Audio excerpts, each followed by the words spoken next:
नमस्कार दोस्तों, स्वागत है आपका जीवंत अकेडमी यूट्यूब चैनल पर। कहा गया है जहां चाह वहां राह, तो दोस्त हिम्मत मत हारिएगा, बस चलते रहिएगा, सफलता आपको निश्चित तौर पर मिलेगी। पिछली क्लास में हम त्रिभुज के अंतः केंद्र इनर सेंटर ऑफ ट्रायंगल पर डिस्कस कर रहे थे। आज की क्लास में हम त्रिभुज के केंद्रक सेंट्रायड ऑफ ट्रायंगल पर डिस्कस करेंगे।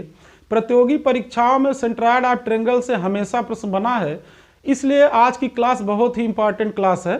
पूरी क्लास आप देखिएगा और यहाँ से जितने भी कॉन्सेप्ट क्रिएट हुए हैं सारे कॉन्सेप्ट को आज हम बताएंगे।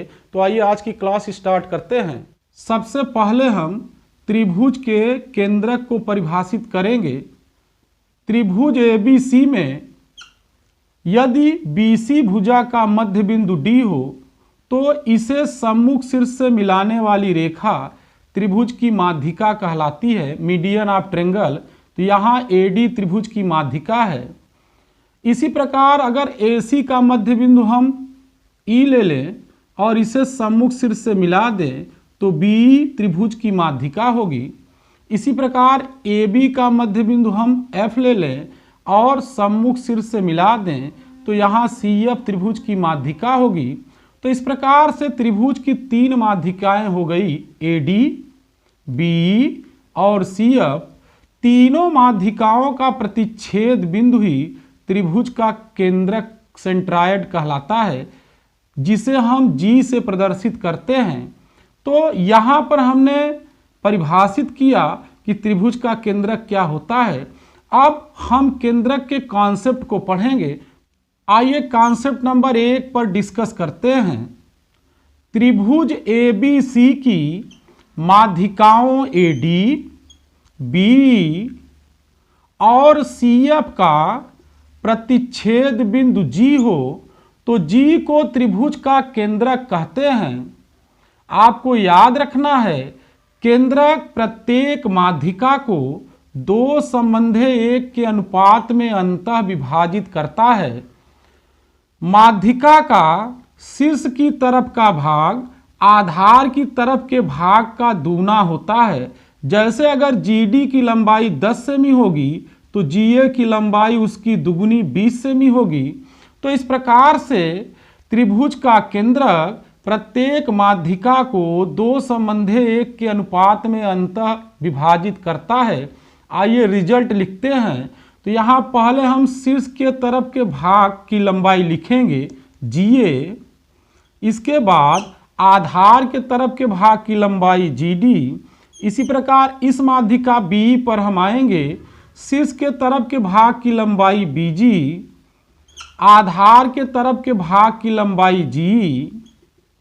इसी प्रकार CF माध्यिका पर हम आएंगे, शीर्ष के तरफ के भाग की लंबाई GC और आधार के तरफ के भाग की लंबाई GF का अनुपात 2/1 होगा, अर्थात दो संबंधे एक। यह कॉन्सेप्ट नंबर 1 है। प्रतियोगी परीक्षाओं में यहाँ पर AD की लंबाई ज्ञात होने पर हम GA और GD की लंबाई की गणना इस फार्मूले की सहायता से करते हैं। आइए कॉन्सेप्ट नंबर 2 पर चलते हैं। त्रिभुज ABC की माध्यिकाओं AD, BE और CF का प्रतिच्छेद बिंदु G हो तो मैंने बताया G को त्रिभुज का केंद्रक कहते हैं। आपको याद रखना है कि यहाँ पर त्रिभुज ABC में माध्यिकाओं को खींचने पर 6 त्रिभुज छोटे छोटे बन जाते हैं। 1 2 3 4 5 6। ये सभी त्रिभुज क्षेत्रफल में बराबर होते हैं और इन सभी त्रिभुजों का क्षेत्रफल ABC के क्षेत्रफल का 1/6 होता है। अर्थात अगर हमें AGE त्रिभुज का क्षेत्रफल लिखना है तो 1/6 त्रिभुज ABC का क्षेत्रफल। इसी प्रकार हमें CGE त्रिभुज का क्षेत्रफल लिखना है तो 1/6 त्रिभुज ABC का क्षेत्रफल। इसी प्रकार हमें DGC त्रिभुज का क्षेत्रफल लिखना है तो 1/6 त्रिभुज ABC का क्षेत्रफल। त्रिभुज BDG का क्षेत्रफल लिखना है तो 1/6 त्रिभुज ए बी सी का क्षेत्रफल, त्रिभुज बी जी एफ का क्षेत्रफल लिखना है तो यह भी 1/6 त्रिभुज ए बी सी का क्षेत्रफल। इसी प्रकार अगर हमें एफ जी ए का क्षेत्रफल लिखना है तो इस त्रिभुज का क्षेत्रफल भी 1/6 त्रिभुज ए बी सी का क्षेत्रफल होगा। तो यहाँ पर त्रिभुज ए बी सी में माध्यिकाओं को मिलाने पर छोटे छोटे 6 त्रिभुज बनते हैं। इन सभी त्रिभुजों का क्षेत्रफल ए बी सी के क्षेत्रफल का 1/6 होता है। ये कॉन्सेप्ट नंबर 2 है। अगर प्रश्न में ए बी सी का क्षेत्रफल हमें मालूम हो तो हम ए जी ई या डी जी सी या बी डी जी या बी जी एफ या एफ जी ए किसी भी त्रिभुज का क्षेत्रफल हम निकाल सकते हैं। त्रिभुज ए बी सी के क्षेत्रफल का 1/6 कर देंगे तो इन त्रिभुजों का क्षेत्रफल हमें मालूम हो जाएगा। तो ये कॉन्सेप्ट नंबर 2 हमने बताया। आइए कॉन्सेप्ट नंबर 3 पर चलते हैं। त्रिभुज ए बी सी की माध्यिकाओं ए डी बी ई तथा सी एफ का प्रतिच्छेद बिंदु जी हो तो हमने बताया जी को त्रिभुज का केंद्रक कहते हैं। यहाँ पर अगर हम 2 शीर्ष और केंद्रक को लेकर चलें तो त्रिभुज ए जी बी बनता है। इसी प्रकार बी सी शीर्ष को केंद्रक को लेंगे त्रिभुज बी जी सी बनेगा। इसी प्रकार हम ए सी शीर्ष और केंद्रक को लेंगे तो त्रिभुज ए जी सी बनेगा। तो जब हम केंद्रक और 2 शीर्षों को लेते हैं तो यहाँ 2 त्रिभुज हमको मिलते हैं। ये दोनों त्रिभुज के क्षेत्रफल बराबर होंगे। तो मैंने आपको बताया कि माध्यिकाएं त्रिभुज का खींचने पर 6 त्रिभुज बनते हैं। इन सभी त्रिभुजों का क्षेत्रफल ए बी सी के क्षेत्रफल का 1/6 होता है। तो जब हम 2 त्रिभुज रखेंगे तो 1/6 प्लस 1/6 जोड़ेंगे 2/6 अर्थात 1/3 होगा। तो त्रिभुज ए बी सी के क्षेत्रफल का 1/3 क्षेत्रफल ए जी बी का क्षेत्रफल होगा या बी जी सी का क्षेत्रफल होगा या ए जी सी का क्षेत्रफल होगा। तो ये कॉन्सेप्ट नंबर 3 है, इसे आपको याद रखना है। आइए लिखते हैं त्रिभुज ए जी बी का क्षेत्रफल, ए जी बी का क्षेत्रफल ये बराबर होगा त्रिभुज बी जी सी का क्षेत्रफल, बी जी सी का क्षेत्रफल और यही बराबर होगा त्रिभुज ए जी सी का क्षेत्रफल, ए जी सी का क्षेत्रफल, ए जी सी का क्षेत्रफल। और हमने बताया इन त्रिभुजों का क्षेत्रफल ए बी सी के क्षेत्रफल का 1/3 होगा। तो 1/3 त्रिभुज ए बी सी का क्षेत्रफल। अगर प्रश्न में ए बी सी का क्षेत्रफल मालूम हो तो ए जी बी या बी जी सी या ए जी सी का क्षेत्रफल हम बता सकते हैं। ये कॉन्सेप्ट नंबर 3 है। आइए कॉन्सेप्ट नंबर 4 पर चलते हैं। त्रिभुज ए बी सी की माध्यिकाओं ए डी बी ई और सी एफ का प्रतिच्छेद बिंदु जी हो तो जी को त्रिभुज का केंद्रक कहते हैं।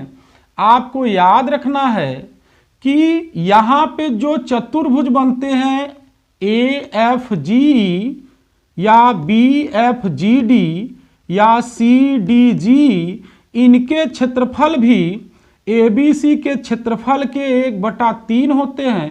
क्योंकि इन चतुर्भुजों में 2-2 त्रिभुज आते हैं तो हम कह सकते हैं कि चतुर्भुज ए एफ जी का क्षेत्रफल, चतुर्भुज ए एफ जी ई का क्षेत्रफल ये बराबर होगा चतुर्भुज डी बी एफ जी का क्षेत्रफल, डी बी एफ जी का क्षेत्रफल बराबर होगा चतुर्भुज सी डी जी ई का क्षेत्रफल, सी डी जी ई का क्षेत्रफल। और इन चतुर्भुजों का क्षेत्रफल भी 1/3 होगा त्रिभुज ए बी सी के क्षेत्रफल का, क्योंकि इन चतुर्भुजों में दो दो त्रिभुज आते हैं। एक त्रिभुज का क्षेत्रफल ए बी सी का 1/6 होगा, तो दो त्रिभुजों का क्षेत्रफल ए बी सी का 1/3 होगा। तो ये कॉन्सेप्ट नंबर 4 हमने बताया। प्रतियोगी परीक्षाओं में अगर ए बी सी का क्षेत्रफल हमें दे दे तो हम A F G B F G D C D G का क्षेत्रफल इस कॉन्सेप्ट की सहायता से बता सकते हैं। आइए अगले कॉन्सेप्ट की तरफ चलते हैं। त्रिभुज ए बी सी की माध्यिकाओं ए डी बी ई और सी एफ का प्रतिच्छेद बिंदु जी हो, तो आपको याद रखना है कि यहाँ पर अगर हम एफ आई को मिलाएंगे तो ए बी का मध्य बिंदु एफ होगा, क्योंकि सी एफ माध्यिका है। इसी प्रकार ए सी का मध्य बिंदु ई होगा, क्योंकि बी माध्यिका है। तो एफ आई की लंबाई यह बी सी भुजा की लंबाई की आधी होगी। आपको यह कॉन्सेप्ट याद रखना है कि त्रिभुज की दो भुजाओं के मध्य बिंदुओं को मिलाने वाली रेखा तीसरी भुजा के समांतर और इसकी आधी होती है। तो यहाँ एफ आई बी सी के समांतर भी होगी और एफ आई का मान बी सी का आधा होगा।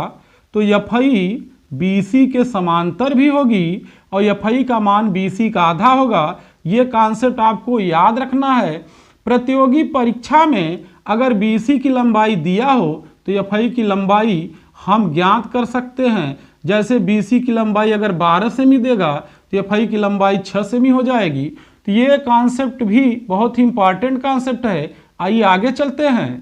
त्रिभुज ए बी सी की माध्यिकाओं ए डी बी ई और सी एफ का प्रतिच्छेद बिंदु जी हो, तो जी को त्रिभुज का केंद्रक कहते हैं। हम एफ आई को जब मिलाते हैं तो यहाँ एफ जी ई त्रिभुज बनता है। इस त्रिभुज का क्षेत्रफल ए बी सी के क्षेत्रफल का 1/12 गुना होता है। प्रतियोगी परीक्षाओं में यहाँ से प्रश्न बना है, तो आपको याद रखना है त्रिभुज एफ जी ई का क्षेत्रफल, एफ जी ई का क्षेत्रफल ये 1/12 गुना होगा त्रिभुज ए बी सी का क्षेत्रफल। तो इस कॉन्सेप्ट को आप याद रखेंगे। अगर ए बी सी का क्षेत्रफल हमें मालूम हो तो एफ जी ई का क्षेत्रफल हम ज्ञात कर सकते हैं। यहाँ वैल्यू रख देंगे, 1/12 का गुणा कर देंगे तो एफ जी ई का क्षेत्रफल मालूम हो जाएगा। आइए अगले कॉन्सेप्ट पर चलते हैं। त्रिभुज ए बी सी की माध्यिकाओं ए डी बी ई तथा सी एफ का प्रतिच्छेद बिंदु जी हो, तो जी को त्रिभुज का केंद्रक कहते हैं। जब हम एफ आई को मिलाते हैं तो त्रिभुज ए एफ ई का निर्माण होता है।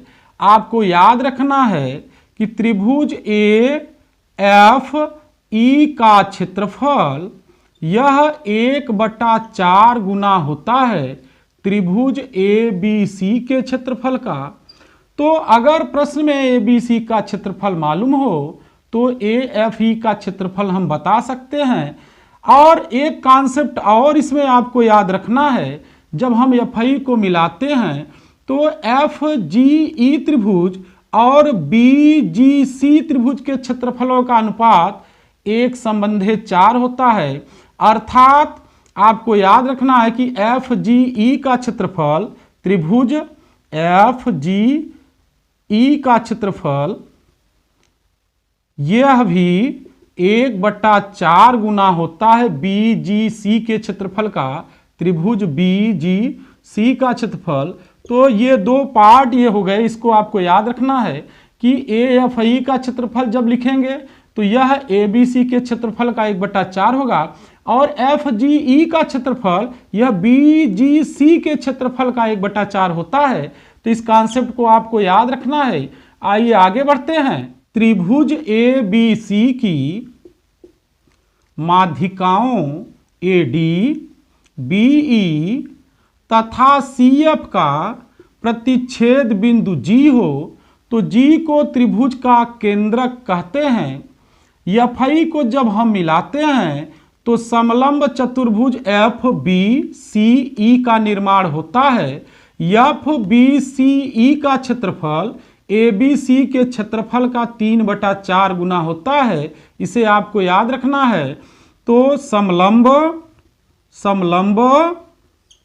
चतुर्भुज एफ बी सी ई का क्षेत्रफल बराबर 3/4 गुणे त्रिभुज ए बी सी का क्षेत्रफल। ये कॉन्सेप्ट आप याद रखेंगे।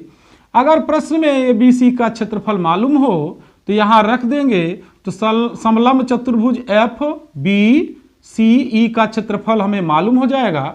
इसके पहले हमने बताया आपको कि ए एफ ई का क्षेत्रफल ए बी सी के क्षेत्रफल का 1/4 गुना होता है। आइए आगे बढ़ते हैं। त्रिभुज ए बी सी की माध्यिकाओं ए डी बी ई तथा सी एफ का प्रतिच्छेद बिंदु जी हो तो एफ आई को जब हम मिलाते हैं तो ए डी माध्यिका को एफ आई यदि ओ बिंदु पर काटती है तो ए डी के 3 भाग हो जाते हैं, ओ ए, ओ जी और जी डी। आपको याद रखना है ओ ए, ओ जी और जी डी इन भागों की लंबाई का अनुपात 3:1:2 होता है। सबसे ज़्यादा लंबाई ओ ए की होती है, 3 से लिखेंगे, और ओ जी भाग की लंबाई सबसे कम होती है, 1 से लिखेंगे, और जी डी भाग की लंबाई को 2 से लिखेंगे। तो क्रम आपको याद रखना है 3, 1, 2, ओ ए, ओ जी और जी डी। अगर यहाँ पर ए डी की लंबाई हमें दी हो तो हम ओ ए, ओ जी और जी डी की लंबाई की गणना इस कॉन्सेप्ट की सहायता से कर सकते हैं।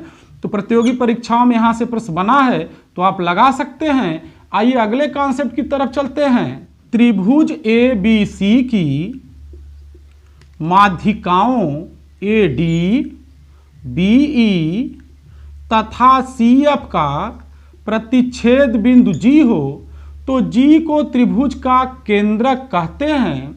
आपको याद रखना है कि त्रिभुज के माध्यिकाओं पर बने वर्गों के योग का 4 गुना भुजाओं पर बने वर्गों के योग के 3 गुने के बराबर होता है। प्रतियोगी परीक्षाओं में यहाँ से प्रश्न बना है तो कॉन्सेप्ट आपको याद रखना है कि माध्यिका ए डी का वर्ग प्लस माध्यिका बी ई का वर्ग प्लस माध्यिका सी एफ का वर्ग इसका 4 गुना बराबर भुजा ए बी का वर्ग प्लस भुजा बी सी का वर्ग प्लस भुजा ए सी का वर्ग इसका 3 गुना। ये मान बराबर होते हैं। तो माध्यिकाओं पर बने वर्गों के योग का 4 गुना भुजाओं पर बने वर्गों के योग के 3 गुने के बराबर होता है। इस कॉन्सेप्ट को प्रतियोगी परीक्षाओं में पूछा गया है तो इसे आप हल कर सकते हैं, बता सकते हैं, याद रखना है। आइए आगे बढ़ते हैं। त्रिभुज ए बी सी की माध्यिका जब हम ए डी को खींचते हैं तो यह माध्यिका इस त्रिभुज को 2 समान क्षेत्रफल के त्रिभुजों में बांट देती है। अर्थात क्षेत्रफल त्रिभुज ए डी बी बराबर क्षेत्रफल त्रिभुज ए डी सी, और यहां लिख सकते हैं 1/2 क्षेत्रफल त्रिभुज ए बी सी। क्योंकि ए बी सी में 2 भाग हो गए तो प्रत्येक का क्षेत्रफल ए बी सी के क्षेत्रफल का आधा होगा। इसी प्रकार अगर हम दूसरी माध्यिका को खींचें, यहां पर ए बी सी हमने त्रिभुज लिया, अगर बी ई को खींचेंगे तो यहां भी ए बी ई का क्षेत्रफल सी बी ई के क्षेत्रफल के बराबर होगा। अर्थात बी माध्यिका ए बी सी के क्षेत्रफल को 2 भागों में बांट देगी। और तीसरी माध्यिका अगर हम खींचते हैं, अगर त्रिभुज में हम तीसरी माध्यिका खींचते हैं, मान लीजिए हमने सी एफ को खींचा, तो यहां भी ए सी एफ का क्षेत्रफल और बी सी एफ का क्षेत्रफल, इन दोनों त्रिभुजों का क्षेत्रफल बराबर होगा। तो इस कॉन्सेप्ट को भी आप याद रखेंगे। तो आज की क्लास में दोस्तों हमने त्रिभुज के केंद्रक के कॉन्सेप्ट पर डिस्कस किया है। बहुत ही शानदार ढंग से हमने बताया है। अगर आपको क्लास अच्छी लगती है तो लाइक शेयर करना ना भूलिएगा।